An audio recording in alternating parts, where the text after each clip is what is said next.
Sylvie and Bruno by Lewis Carroll. Chapter 13.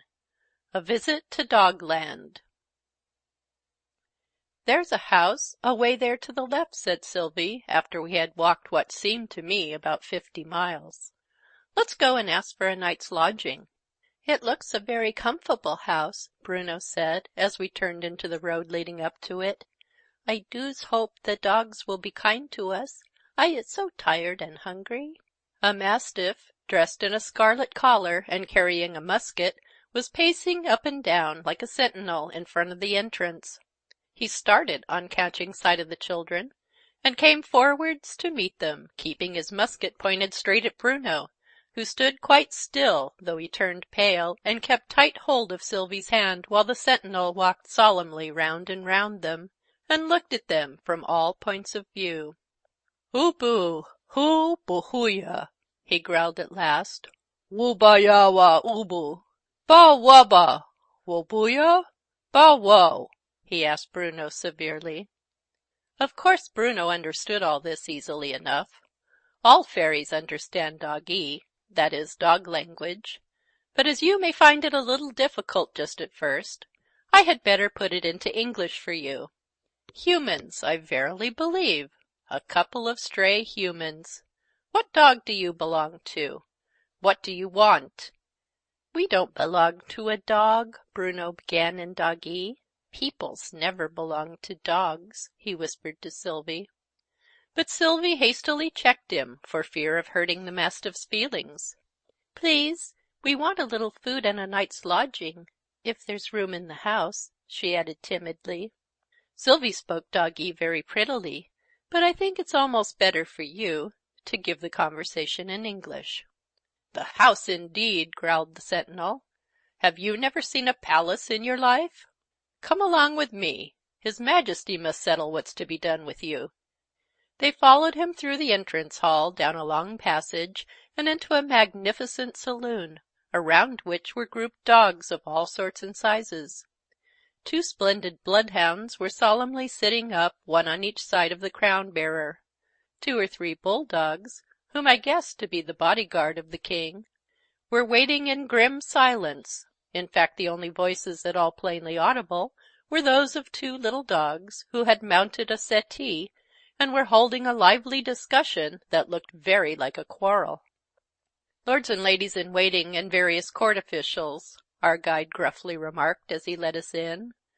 Of me the courtiers took no notice whatever, but Sylvie and Bruno were the subject of many inquisitive looks, and many whispered remarks, of which I only distinctly caught one, made by a sly-looking dachshund to his friend.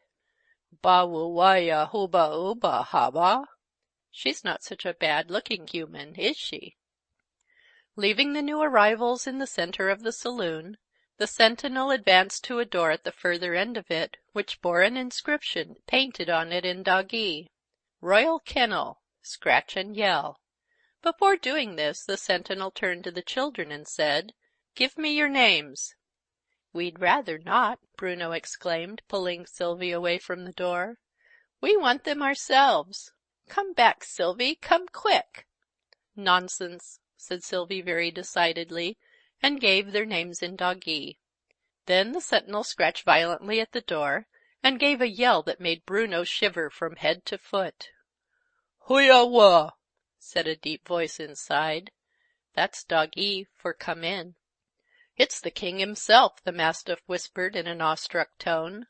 "Take off your wigs and lay them humbly at his paws," what we should call at his feet.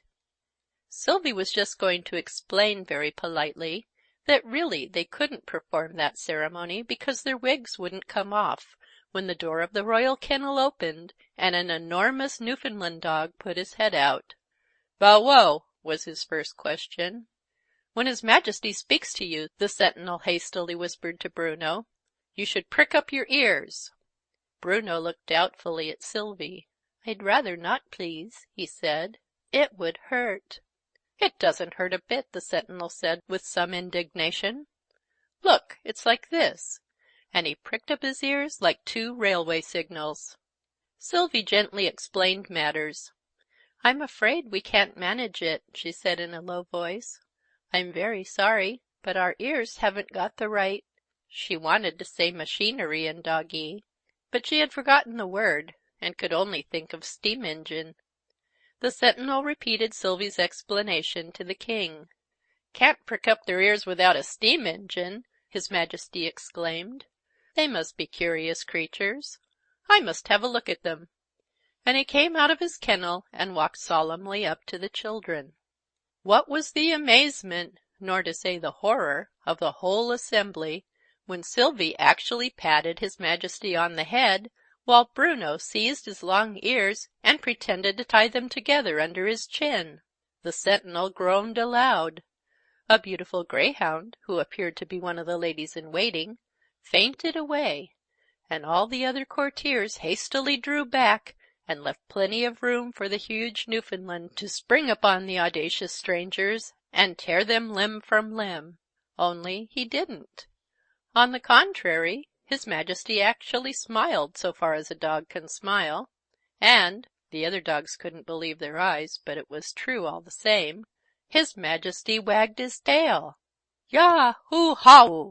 That is, "Well, I never!" was the universal cry. His Majesty looked round him severely, and gave a slight growl which produced instant silence.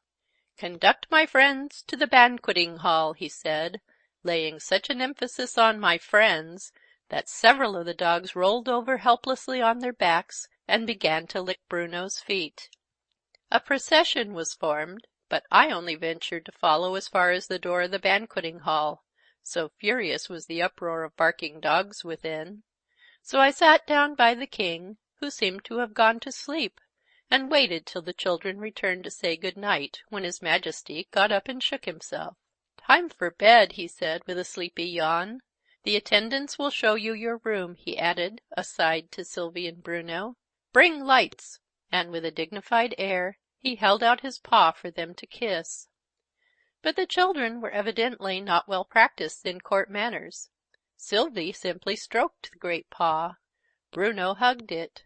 The master of the ceremonies looked shocked.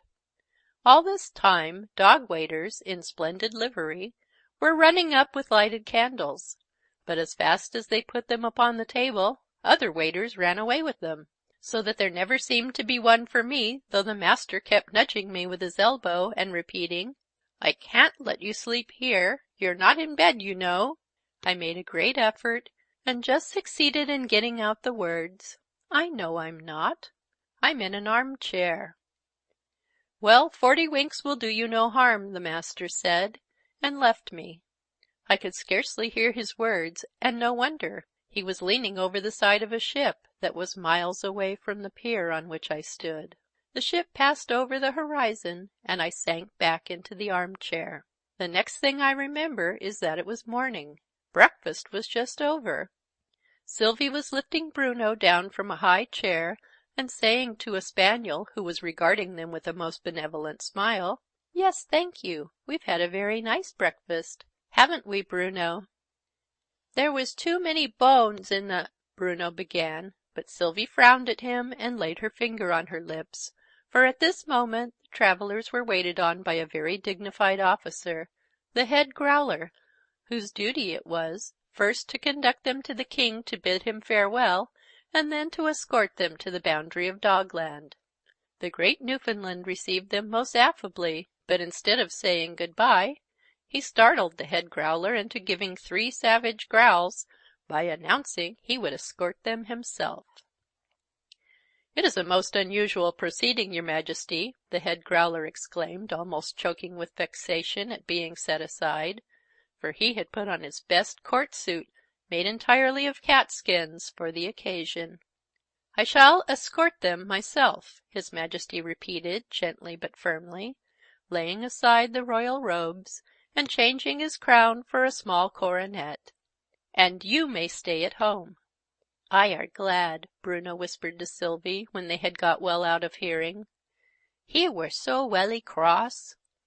And he not only patted their royal escort, but even hugged him round the neck in the exuberance of his delight. His Majesty calmly wagged the royal tail. "It's quite a relief," he said, "getting away from the palace now and then. Royal dogs have a dull life of it, I can tell you.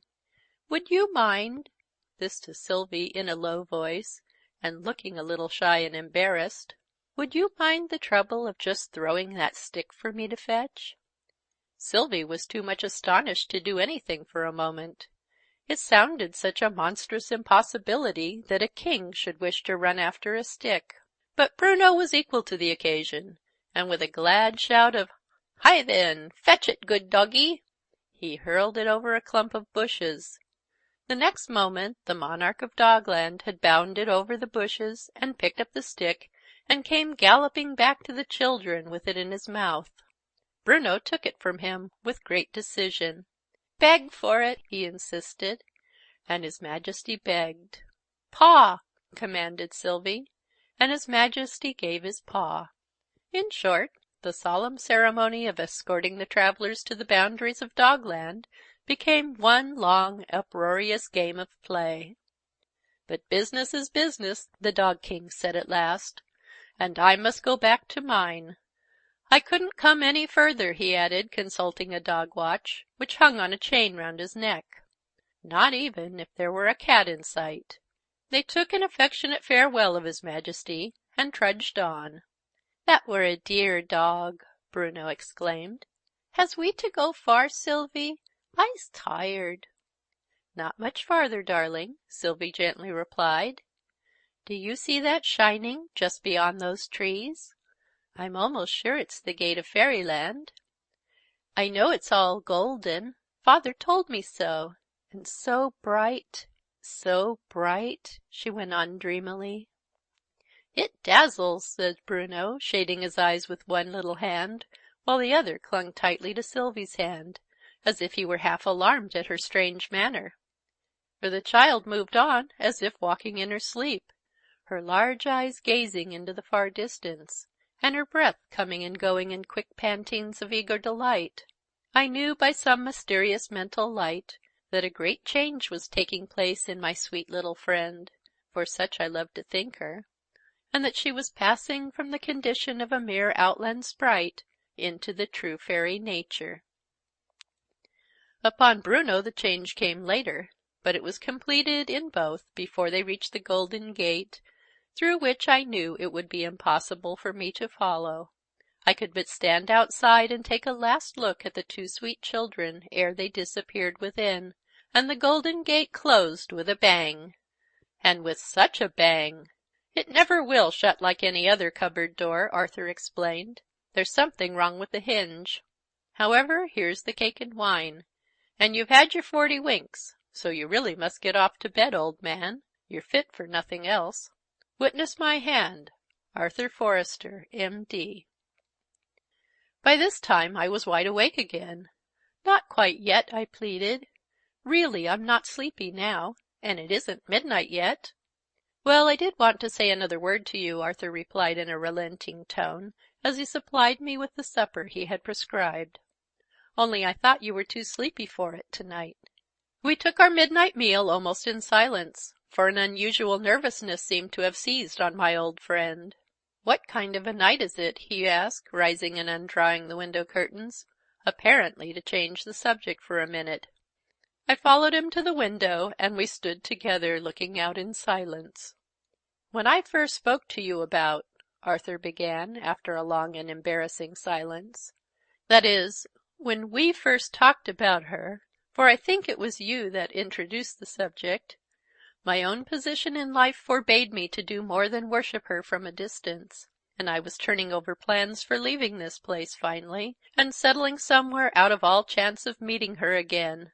That seemed to be my only chance of usefulness in life." "Would that have been wise," I said, "to leave yourself no hope at all?" "There was no hope to leave," Arthur firmly replied, though his eyes glittered with tears as he gazed upwards into the midnight sky, from which one solitary star, the glorious Vega, blazed out in fitful splendor through the driving clouds. "She was like that star to me, bright, beautiful, and pure, but out of reach, out of reach." He drew the curtains again, and we returned to our places by the fireside. "What I wanted to tell you was this," he resumed. I heard this evening from my solicitor. I can't go into the details of the business, but the upshot is that my worldly wealth is much more than I thought, and I am, or shall soon be, in a position to offer marriage, without imprudence, to any lady, even if she brought nothing. I doubt if there would be anything on her side. The Earl is poor, I believe. But I should have enough for both, even if health failed. "I wish you all happiness in your married life," I cried. "Shall you speak to the Earl to-morrow?" "Not yet awhile," said Arthur. "He is very friendly, but I dare not think he means more than that as yet. And as for Lady Muriel, try as I may, I cannot read her feelings towards me. If there is love, she is hiding it. No, I must wait, I must wait." I did not like to press any further advice on my friend, whose judgment I felt was so much more sober and thoughtful than my own, and we parted without more words on the subject that had now absorbed his thoughts, nay, his very life. The next morning a letter from my solicitor arrived, summoning me to town on important business. Chapter 13. A Visit to Dogland. Recording by Patty Cunningham.